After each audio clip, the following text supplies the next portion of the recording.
We are going to get started. So, again, welcome to Connections Live, our Noetic webinar series designed to help you deepen your sense of interconnection to inform and inspire.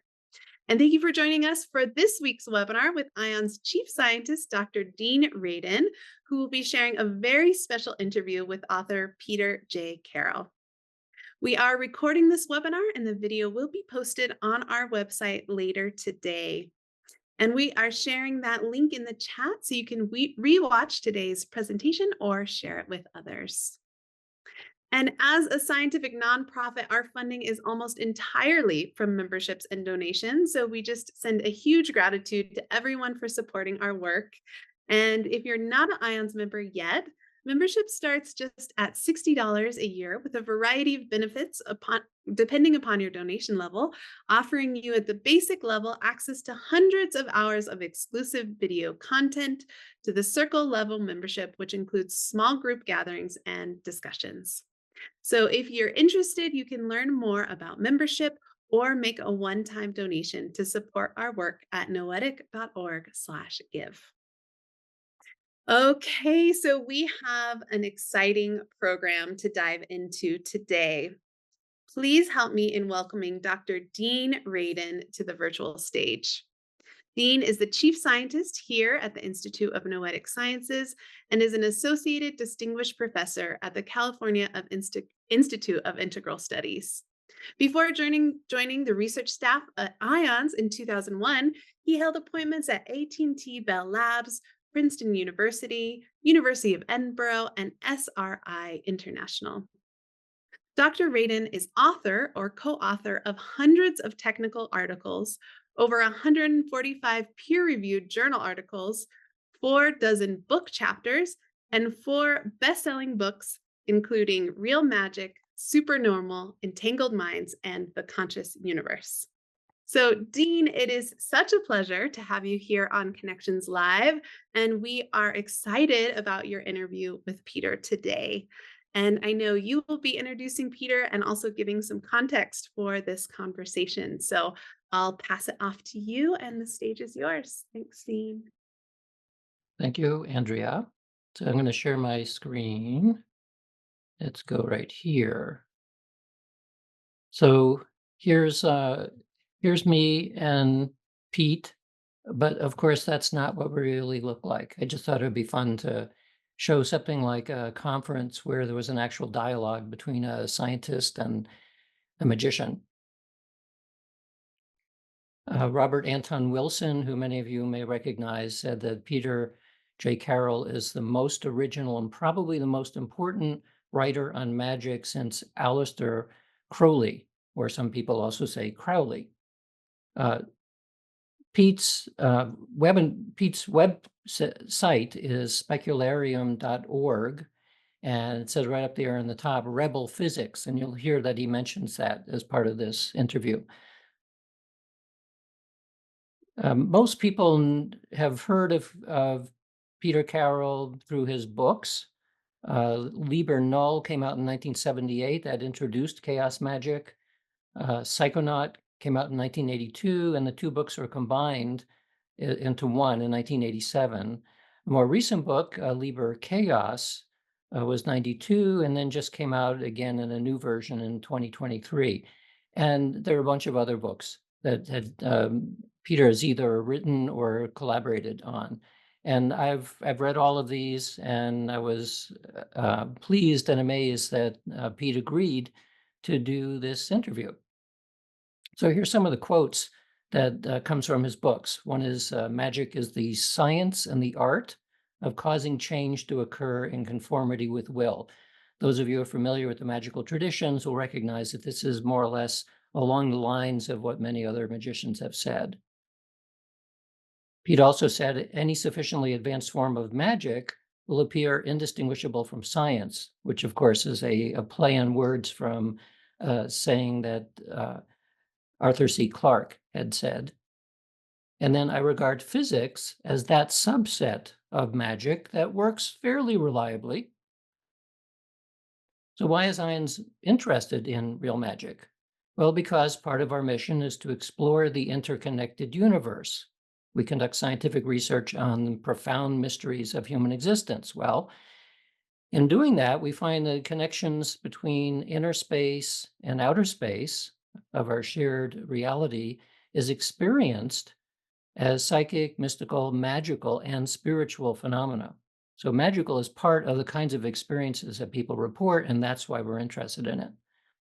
And in addition, it's pretty clear to me now that psychic and magical phenomena are actually the same thing. They're just from different empirical, theoretical, and pragmatic perspectives. So, for example, the science of psychic phenomena includes things like clairvoyance, perception through space and time, psychokinesis, mind-matter interaction, and survival, the evidence for continuation of consciousness after bodily death.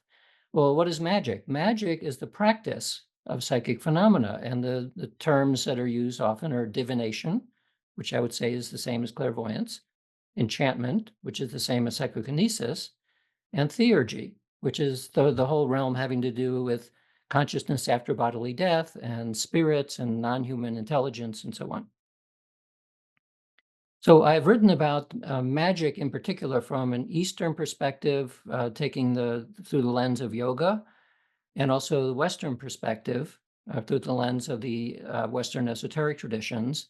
And next year, I have a new book coming out. The title is Enchantment.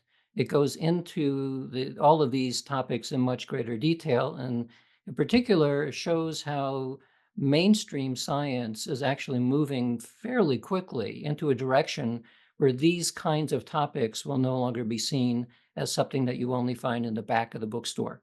They'll start moving closer and closer to the front of the bookstore.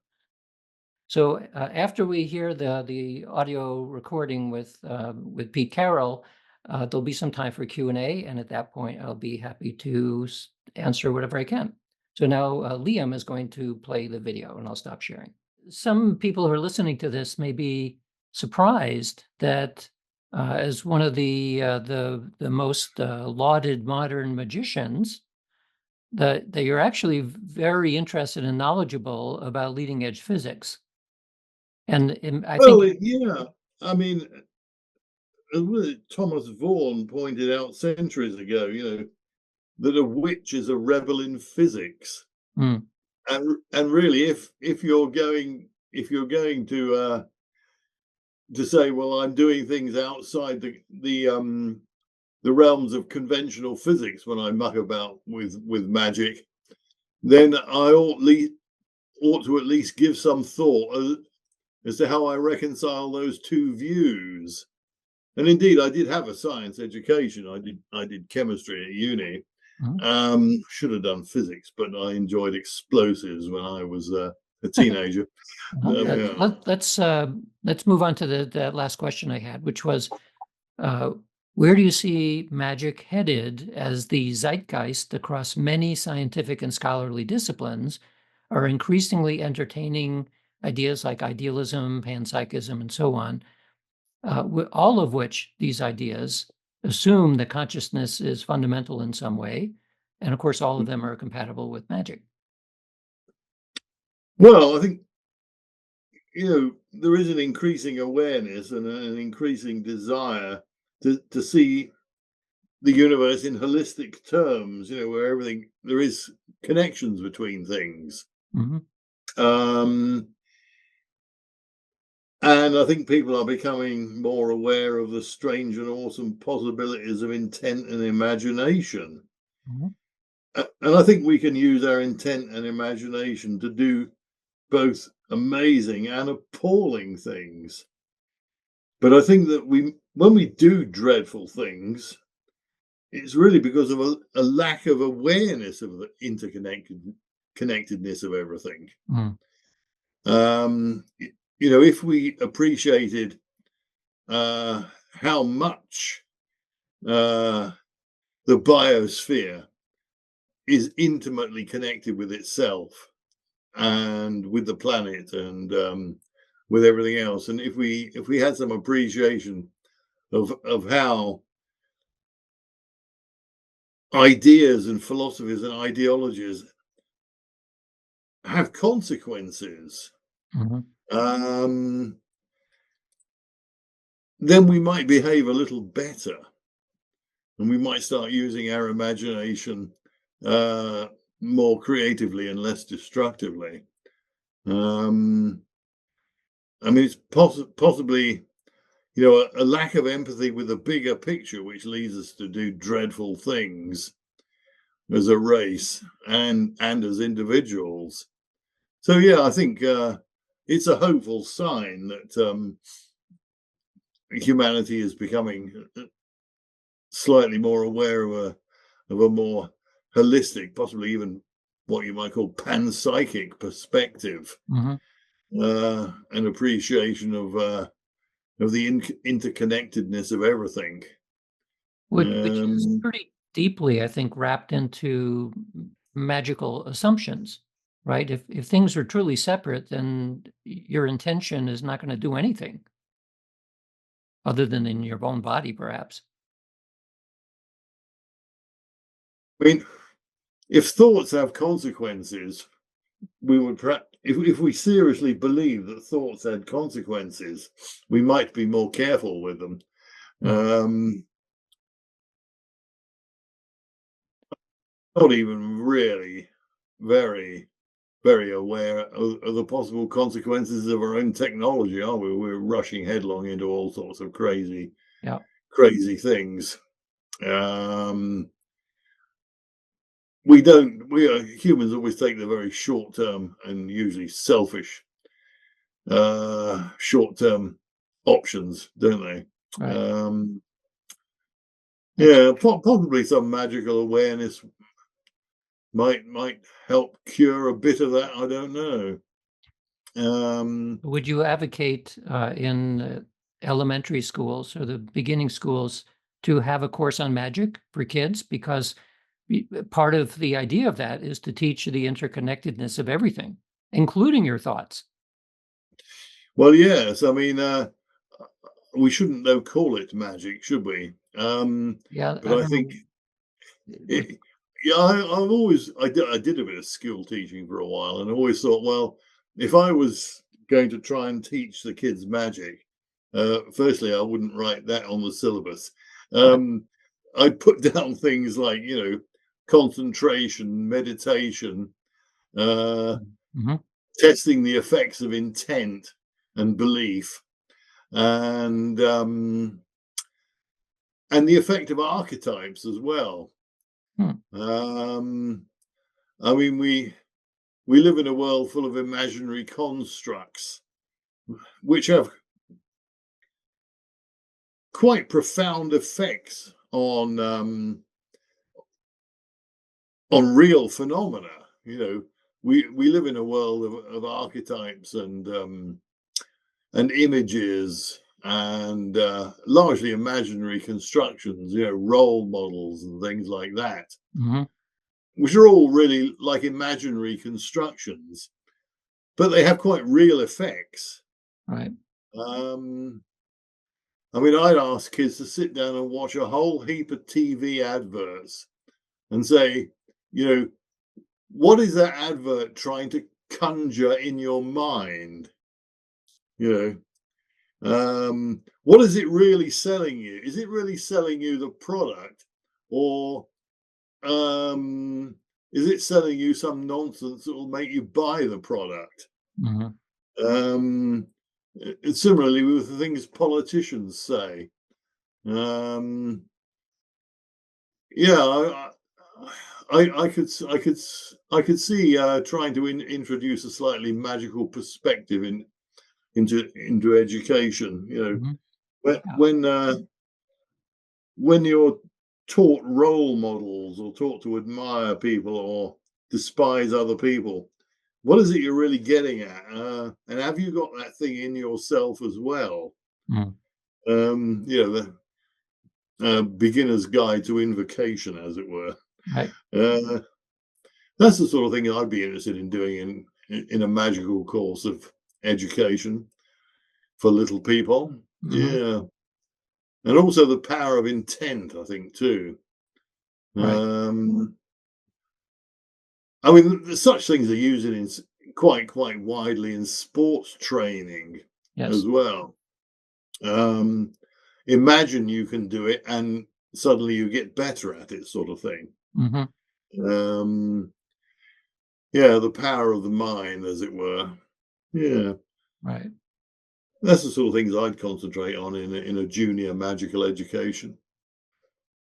Well, I think you're right that to a large extent, the advertising business and people involved in branding and so on, that's kind of a glamoring magic, Mm, right? mm, You create and certainly in the beauty industry, it's all about mm. glamoring. Oh yeah.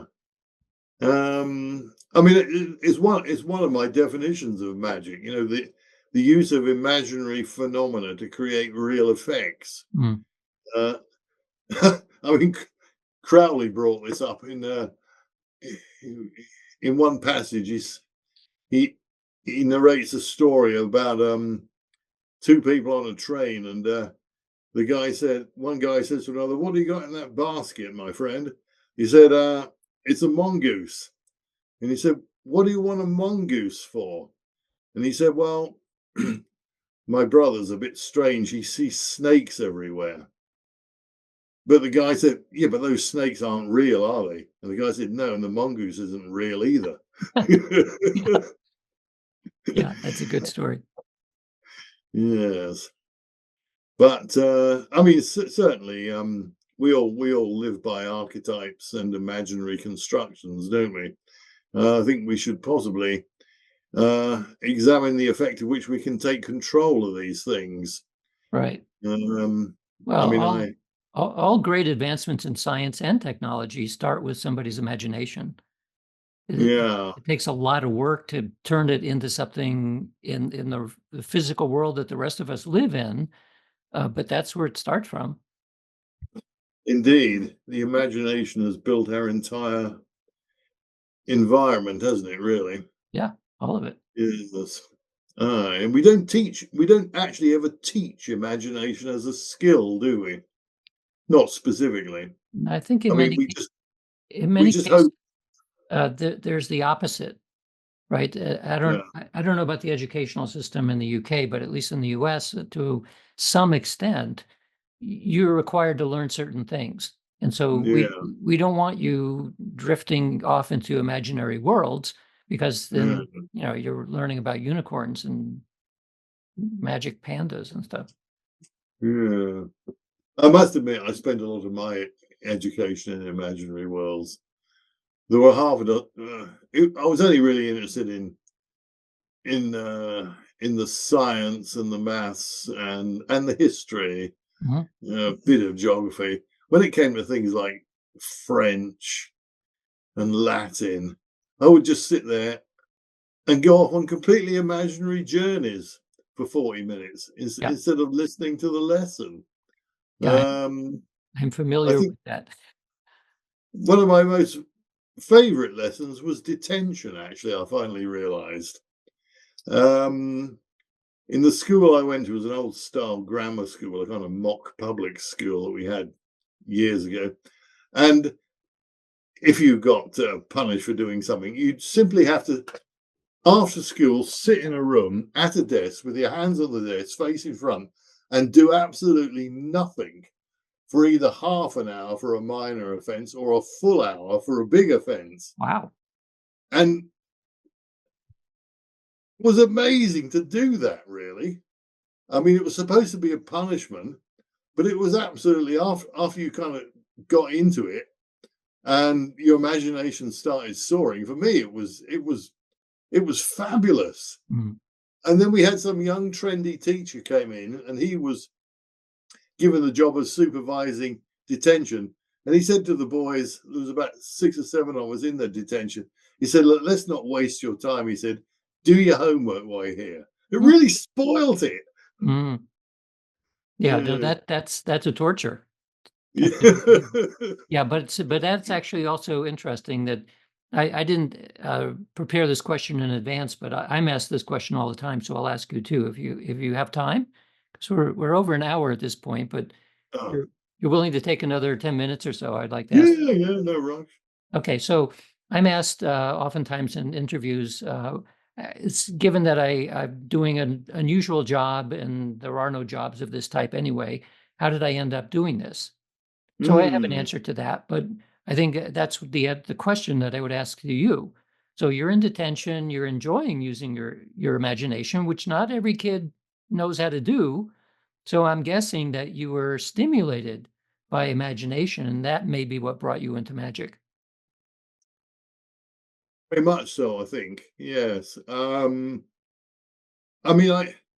as soon as I started doing chemistry at college, I got incredibly bored because I realized I knew quite enough chemistry to satisfy my curiosity about that aspect of reality. Mm, I realized I didn't want to try and make a living either working in somebody's laboratory or making illicit explosives or drugs because it's too risky. yeah. So I rapidly thought, well, I know all the chemistry I want to know. I'm not really interested in the incredible minutiae of it. So I started reading esoteric books at college, and suddenly you were just in an absolute fantastical world. Mm, Um, a world which seemed to have some rules according to some people and a different set of rules according to other people. And obviously, a lot of the people involved in it were fantastically imaginative and or gullible. mm. But I thought, well, what an amazing kind of field to muck about in. You know, can I make any sense of this? And my first attempt to write books on magic, and my first attempts to get people together and do magic or do it on my own was, you know, can I get what I want out of this? You know, can I make my imagination real? Um, can I get it to have an effect on the universe? And that's really how I got into it, I think. Well, so you Um, must have met with some early success because otherwise you would have dropped it. well, yes. I mean, this is quite the case, I think. And indeed, whenever I teach magic to people, always the first thing I say is just pick up a wand and try and do something. You know, in my Arcanorium college, enchantment comes first. Mm. You know, exercise one, go out and cut a wand, and try and do something with it and get a result. That gets rid of half the people immediately. Um, and those who had beginner's luck possibly go on to experiment with other things. So yeah, I think I had a fair old bit of beginner's luck. Do you Um, really think it was luck, or is that some people are more talented than others? oh, I don't know. I don't know. I mean, I do have a quite an imagination. I have to say. I can't um, stop making and creating things. I Mhm. can't stop mucking around with ideas and researching ideas. And I think I do have a fair bit of willpower and self discipline as well. Mhm. Um, Unlike a lot of people who get involved in esoterics, Yeah. um, So, lazy, become lazy and arrogant and think they can do anything when in fact they can't hardly do anything at all. right. So I would say And that what you're describing actually is a talent. It's a complex talent that has a combination of the ability to imagine easily, and to have the discipline to be able to use it. That I mean, it's like the artistic talent in many ways. well, it could be, yeah, yeah. I've never done a lot of art. I do a little bit of sculpture, but I can't really get my head around the trickery involved in painting. I admire people who can do it, Mhm. but I can't reduce the number of dimensions in things. Um, Yeah, that's why I said it's like an artistic talent because it requires some of mm, the same skills. But if you're not used to or have been trained in the kinesthetic side of art, then basically you're doing it purely mentally, which in some respects is more difficult. well, perhaps so. Yeah. Mm. Um, Yeah, perhaps there is some overlap there. Perhaps magic is my art, what I do instead of art. Hmm. Yeah. I mean, whenever I make magical instruments and things, I always try and make them to good aesthetics, well, what I consider good aesthetic standards. Mm. Although technically you could just pick up a screwdriver and pretend it was a magic wand, but I do like a magic wand to look like a magic wand. Yeah. Yes. And I spend a lot of time making them. But in many ways um that's just all part of the intention, really. Um Hmm. I think that too is a talent. The reason I'm saying this is because I could easily imagine if you have a class of 100 people that some people will drop out immediately, as you said, and others will not have either the motivation or the intention or something that enables them to have enough success so they will keep at it. And so yeah, that's the 1 in 100 people who will end up being a magician at the end, hey, yeah. or maybe less. Yes, I think you're probably right there. Yeah. It's certainly not for everybody. Um but yeah, and I mean, it doesn't work brilliantly, but for me, it works often enough to make it worthwhile. Right. You Yeah, know? it doesn't need to work well. I don't know how to interpret brilliantly in this case, but it doesn't need to work very often. It just needs to work when you really need it to work. Yeah, well, I've always looked at it as in terms of probability.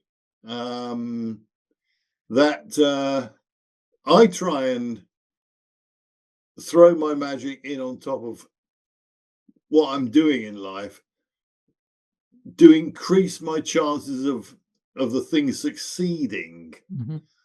That magical equation I developed that shows you how the natural probability of an event can, in theory, be modified by adding a certain amount of magic to it.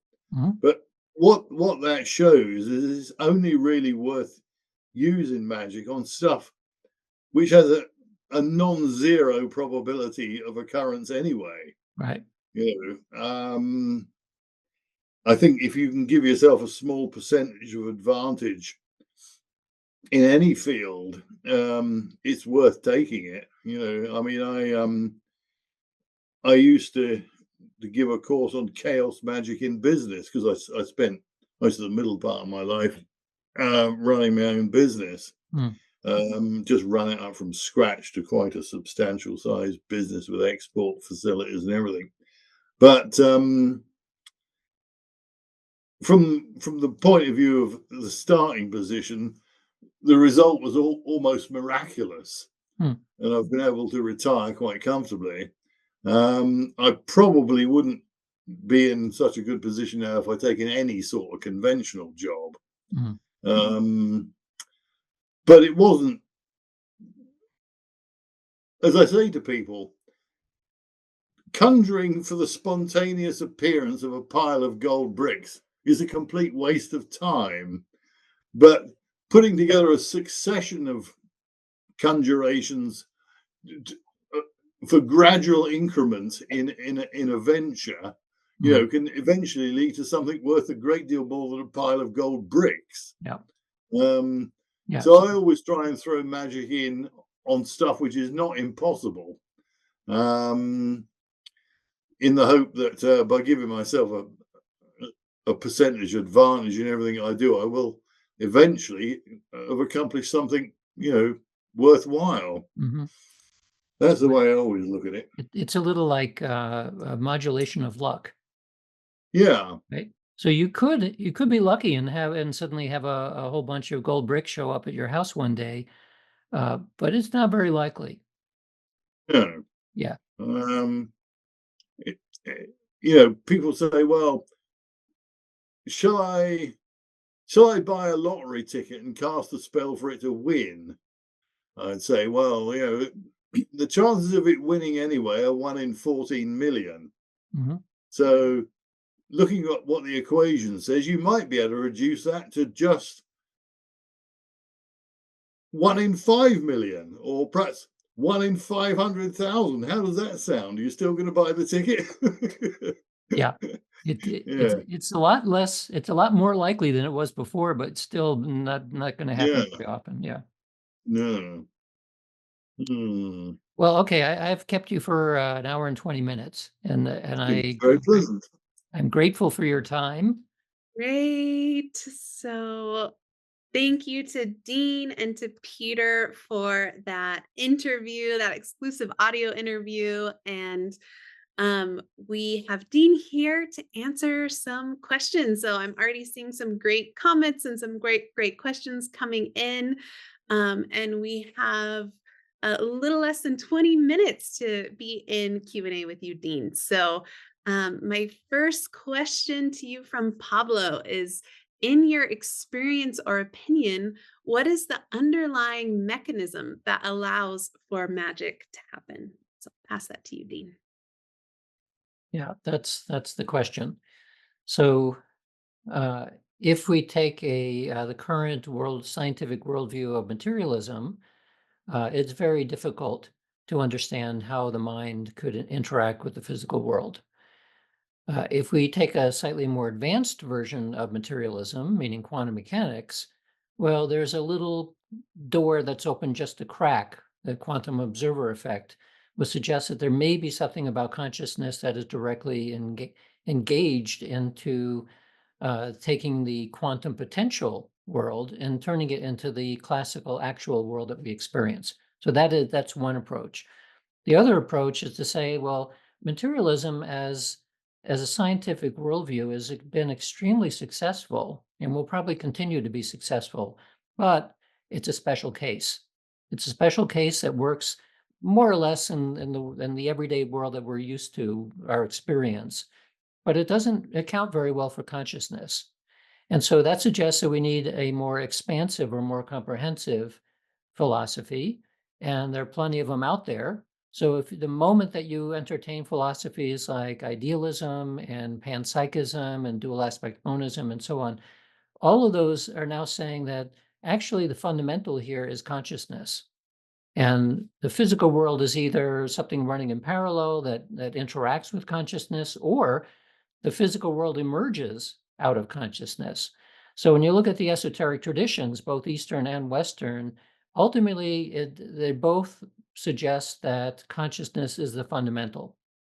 That means it's more fundamental than the physical world. And from that perspective, suddenly everything about magic and psychic phenomena and mystical experiences all make an enormous amount of sense. Excellent. Thanks for that answer. I feel like you have a lot more information of that in your books as well to really deepen into what could be the scientific explanation for why magic's happening. Yeah. Right. This question is somewhat related, and Howard asked how much progress is being made within, quote, conventional scientific community to stop dismissing anomalous effects. So, what's your view on that?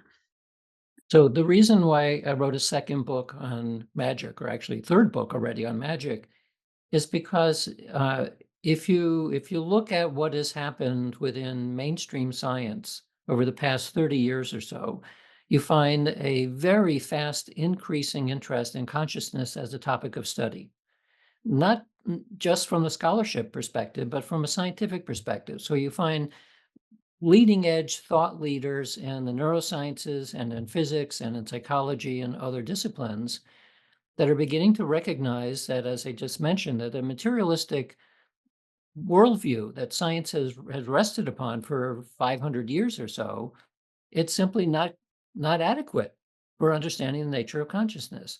And so one of the ways that we see that there's a paradigm shift underway is the emergence of new journals that are dedicated to consciousness studies.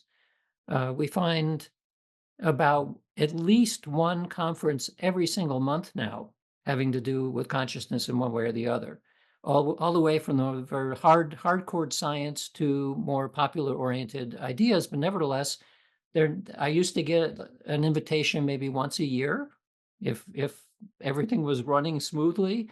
to participate in some conference on consciousness. And now it's literally every month, sometimes more than every month, because it's happening around the world.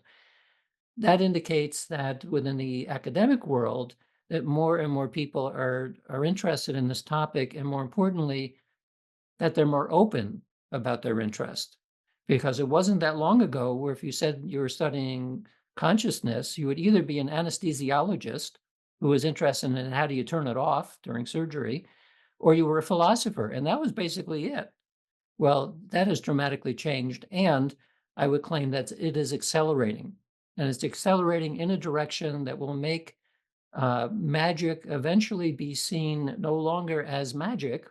We'll have to develop new names to talk about it. Uh, but the idea that the mind is deeply intertwined into the physical world will no longer be a fringe idea. So then the question is, well, how long is it going to take before that happens? I don't know how long, but it's a lot shorter now than it was even 5 years ago. So maybe 5 years, maybe 10 years. And so I go into this in great detail in my forthcoming book to explain where we were and how we got to where we are now. That's great. Yeah, Howard is asking when eventually the telepathic linkage between people are really acknowledged and become common knowledge, a bit what you were saying, when this interconnection becomes common knowledge, what will be the impacts on social behavior, politics, anthropology, etc.? The answer is it will change everything. And it will change everything to such an extent that there will be an enormous amount of resistance that we will see. We'll see it from government, from people involved in law, certainly from business. We'll see it around the world. And the reason is that the current way that civilization works is based on secrets. And so if you have a natural human ability that can reveal secrets, whether it's telepathy or remote viewing or some other psychic ability, the more that people accept that it is real, the more likely it is going to happen, because I think there's a collective element that goes on with these phenomena as well. So what would happen to if you imagine a switch was turned and today suddenly everybody became very telepathic, or was at least no longer blocking their psychic awareness? Well, then you could tell immediately if somebody was lying.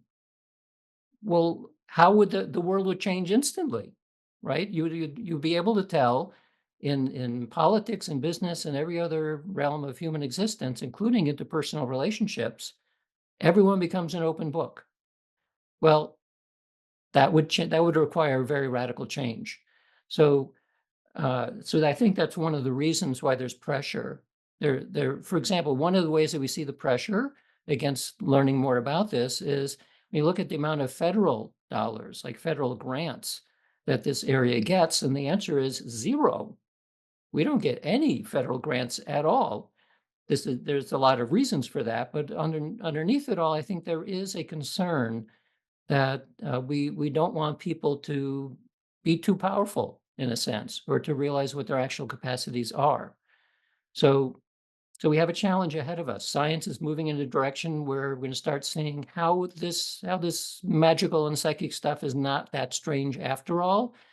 And at the same time, pressure from other directions saying, okay, we can accept it, but we still don't want to learn about it too much. And it has a certain parallel with the UFO UAP issue, right? Government has known about this for a long time around the world. All governments have. And yet, for one reason or another, there's been a lot of pressure to keep it at bay. So we're seeing the same thing happening then in this realm. And it doesn't reduce our interest, but it does make it challenging to be able to push on the science behind it. Absolutely. Yeah, we actually had a question about UAP, the linkage between UAP and Magic. So you just started addressing that. Is there anything else you want to say about the linkage between those? Well, so I think they're probably more closely related than has previously been thought. UAPs seem to anticipate the thoughts of people in jets who are following them, suggesting that whatever kind of communication is going on has access to something about ourselves, about consciousness. In addition, some of the things that UAPs are said to do don't make sense from a conventional materialistic perspective. So well, then what is it? Well, maybe it's something that transcends physicality in some way. Well, what else do we know that does that? Well, magic, psychic phenomena, all of the things that we're talking about. So there's probably an overlap here. Exactly how we fit it all together, we don't know yet. But I think I've read books on this topic that are making pretty persuasive cases, I think, that says, yeah, we're talking about some similarity in these phenomena. And by the way, it used to be difficult for somebody working in cyber search to even mention UFOs because it's a little bit like a binary bomb. Each topic by themselves was sort of controversial and a little bit explosive, but if you combine the two together, it would blow up in your face. Well, fortunately, I think we're moving past that now, and so we can finally admit that, yeah, there's something interesting going on in those two fields and probably a couple of others as well. I love that, being able to combine these different fields of study now and see what the underlying linkages are. Right. That's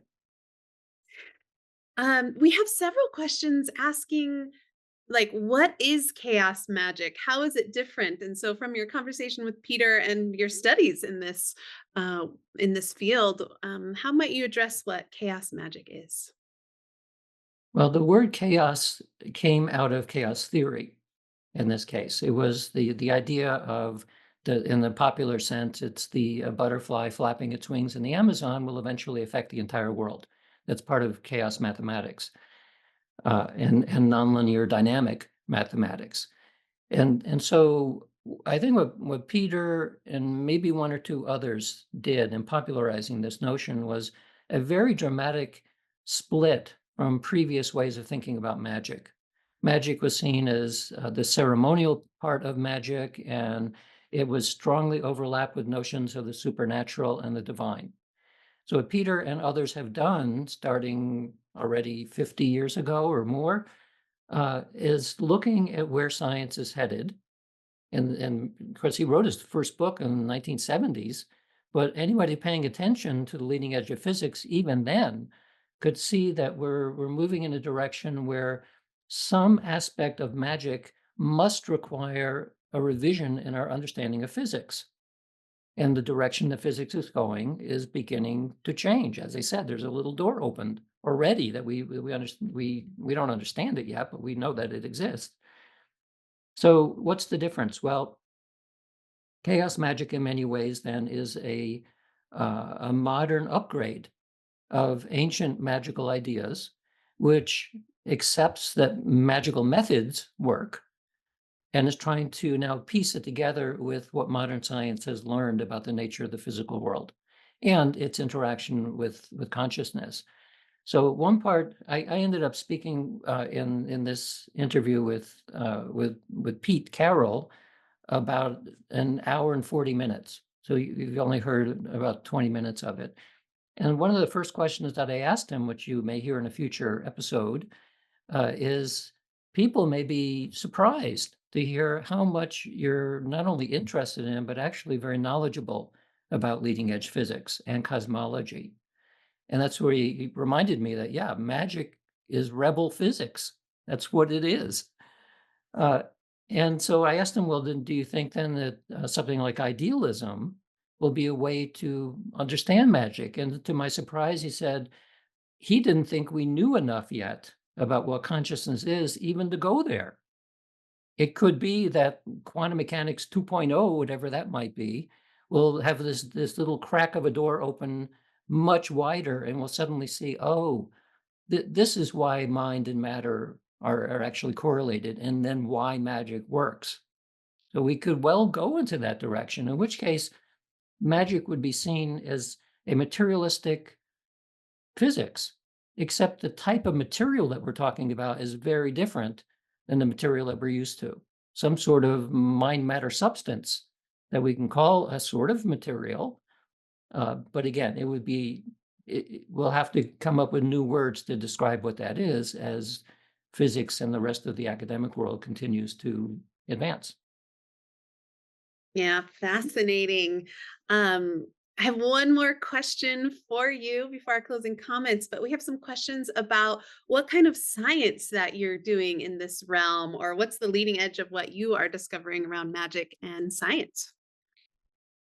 Well, I mentioned the quantum observer effect, and the reason is that that is where there's a little door opened that has been proposed by very mainstream physicists, famous physicists, as a way, as a place where consciousness and the physical world interact. And so most of the mind matter interaction research I've been doing since 2008 has been focused on this issue. Is there really a connection that we could demonstrate within a quantum mechanical structure that shows that the act of observing via consciousness, act of being aware of what you're observing, does that actually influence the quantum world?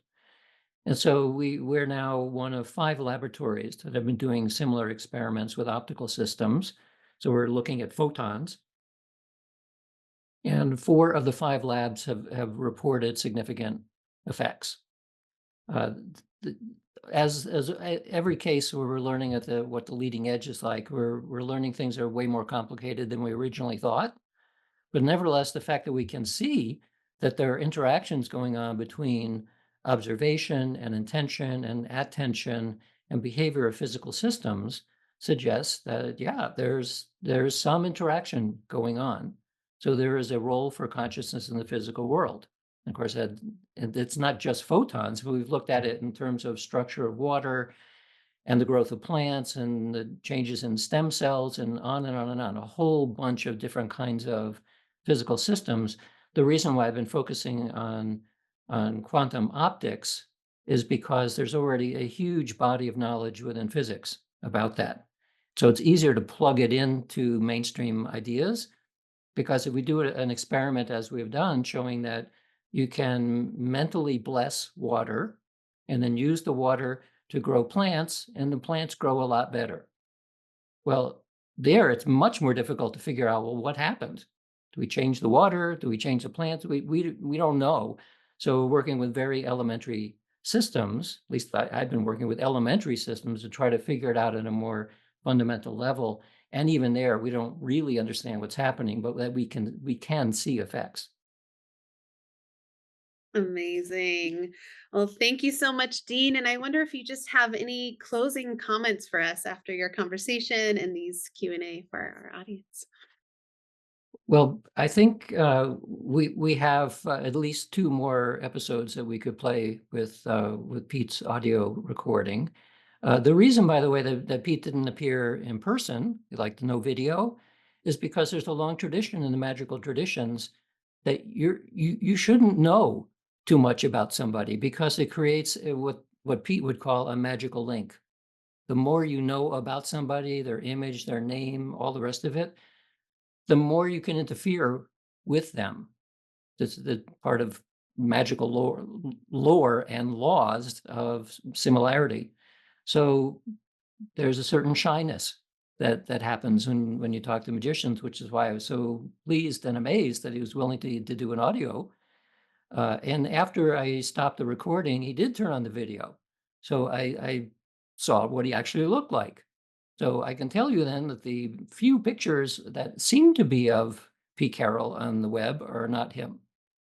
I don't know of any photograph of him anywhere on the internet.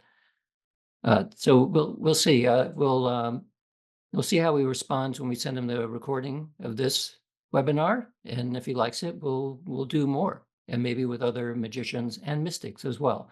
So I'm interested in continuing the dialogue with people who are on the practitioner side, whereas I'm primarily study this stuff. I'm a practitioner in the sense that I have a magic wand. I got one. Everyone should have at least one. Uh, but I'm not really a practitioner, but I like talking to them. Amazing. Well, we're so glad that you're talking to the practitioners and mystics and magicians, and that we can really bring these worlds of science and magic together. So, thank you for your dedication to this, Dean. And thank you to Peter for bringing us this interview as well. And thank you to everyone who is watching. Just some amazing comments and chats and questions. So, we are looking forward to being in dialogue with you all ongoing on this topic. So thank you again, everyone.